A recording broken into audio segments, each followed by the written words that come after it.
আমাদের দেশে বিশেষ করে রাজনীতিবিদদের মধ্যে বা যারা মিনিস্ট্রি চালান অনেকেই দেখা যায় সংশ্লিষ্ট বিষয়ে তাদের ধারণা থাকে না বা আগে ব্যাকগ্রাউন্ড না থাকার ফলে তারা পলিসি গ্রহণের ক্ষেত্রে আমলাদের উপরে ডিপেন্ডেবল হন। জি, সেই ক্ষেত্রে আমার মনে হয় যে অন্তত এখনকার সময়ে ধরেন সংসদ সদস্য মানে তো আইন প্রণেতা, কাজেই সে ওই যে কালভার্ট উদ্বোধন করবে, ব্রিজ উদ্বোধন করবে, এটা তার কাজ না। জি, সংসদ সদস্যদের ক্ষেত্রে একটা শিক্ষাগত যোগ্যতার বার দেওয়া উচিত যাতে শিক্ষিত মানুষগুলো এসে পলিসি নির্ধারণ করতে পারে।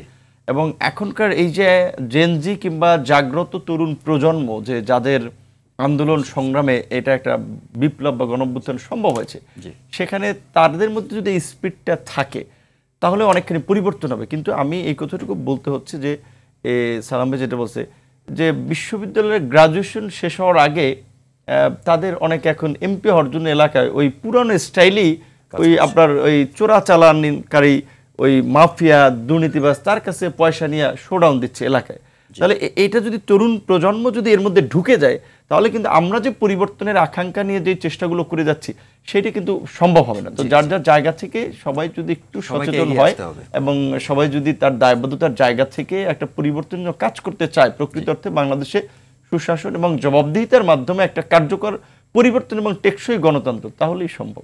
জি, আপনাদের অনেক মূল্যবান আলোচনা শুনছিলাম। সময় স্বল্পতার জন্য আজকের অনুষ্ঠান এখানে শেষ করতে হচ্ছে। অনুষ্ঠানে অংশগ্রহণ করার জন্য আপনাদেরকে অসংখ্য ধন্যবাদ।